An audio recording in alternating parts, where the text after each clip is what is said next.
Hello everyone, and welcome to another episode of Into the Unknown. In the last episode we looked at Genesis 15, and we made some experiments and had some fun with an, as one of you guys called it, reverse green screen, which makes sense and was a lot of fun. And as you can see behind me, we finally finished the interior of the tent.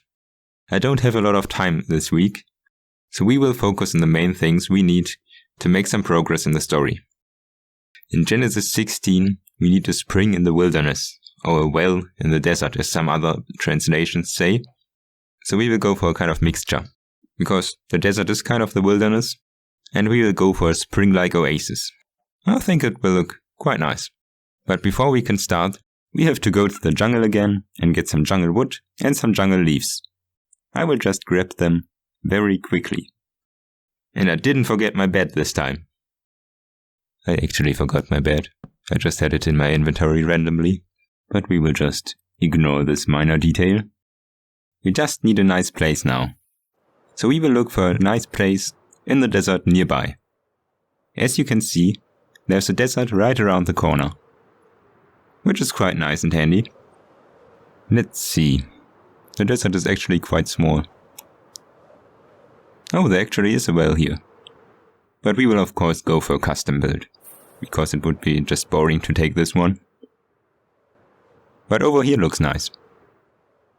I always thought these wells are kind of rare, but they seem to be everywhere. One's over there, and another one's over there. I can see two from here. But alright, let's get on with the build, right here. I have brought all the materials we need, so we can get started. I have brought the jungle wood and the jungle leaves for the palm tree, the water, the grass, the lily pads for the water itself, and we have the stone parts and the ingredients of this shulker box for the rocky parts. Bamboo and sugarcane for the surroundings, with strings to limit the height so it doesn't grow any further. So let's jump right into the time-lapse.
The oasis turned out nice and cozy. I think it fits in here nicely. For the usage of this oasis, I have to change my skin again. I only made one female skin, so you know which one it is. So I'm gonna start right here and walk down to the oasis. And we will get to this later at the story part. Now we have to get a baby boy. And we have to get this baby boy into the tent. And the easiest way is to get one from right over there. We should be able to breed these villagers fairly easily. I've brought everything we need. I've got carrots and dirt, so I can make sure the baby doesn't run away somewhere I don't want it to go. So I'm going to build a very small, basically dirt hut, with a bed at the end, so the child will run to the bed, and we have it separated from the villagers. And we are only losing a quarter of the efficiency of the iron farm for the time. That's alright.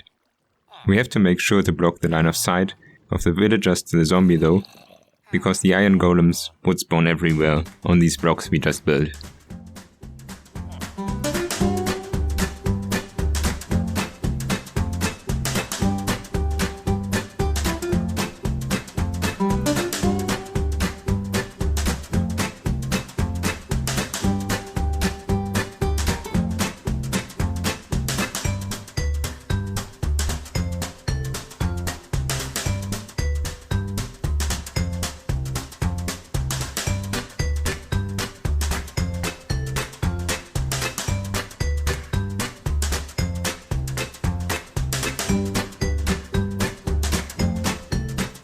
I know, it's completely ugly, but it's only for a few minutes, so it's fine.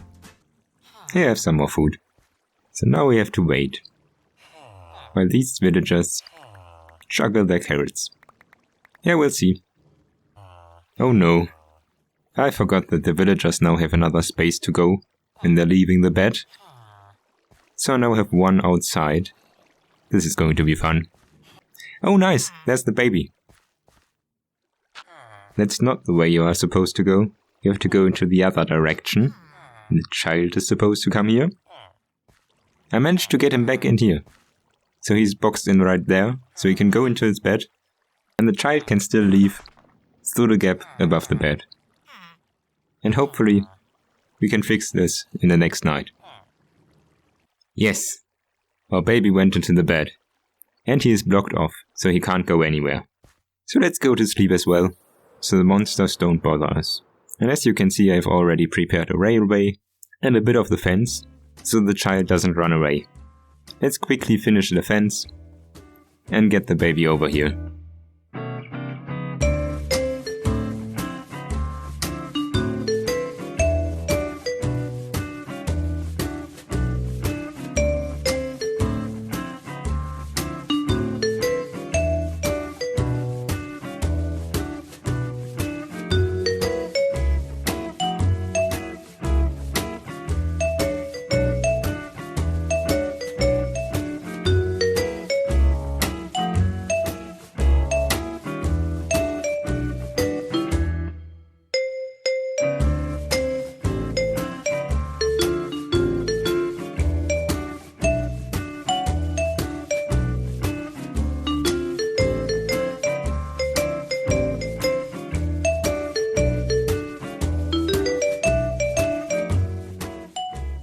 Alright, that's finally done.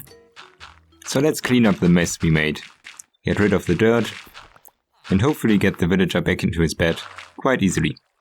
Forget what I just said. I removed the wrong block. This is going to take a while, but I will do this off camera.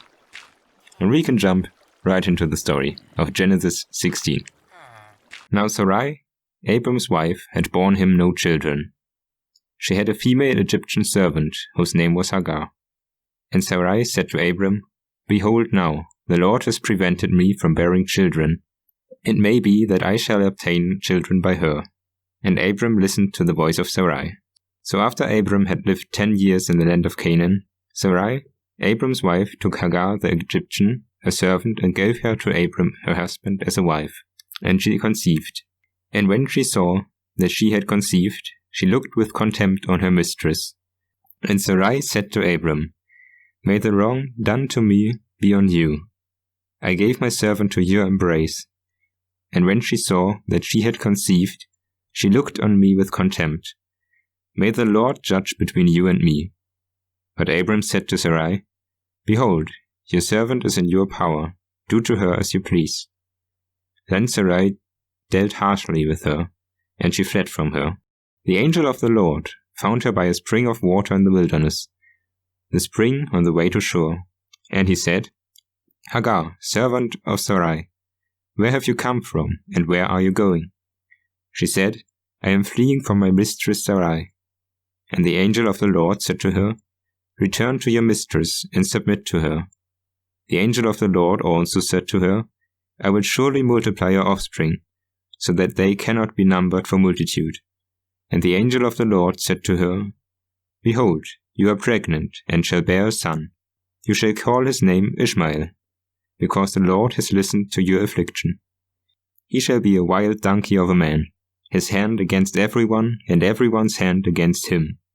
And he shall dwell over against all his kinsmen." So she called the name of the Lord who spoke to her, "You are a God of seeing." For she said, "Truly here I have seen him who looks after me." Therefore the well was called Beer Lahai Choi.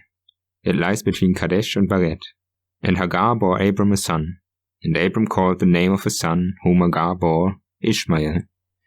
Abram was 86 years old when Hagar bore Ishmael to Abram. That is the story of the birth of Ishmael. And I hope you enjoyed it, had a nice time, had some fun, and I'm really happy that I could finish this this week, and hopefully you enjoyed the episode. And I'll see you all in 2 weeks again. Goodbye.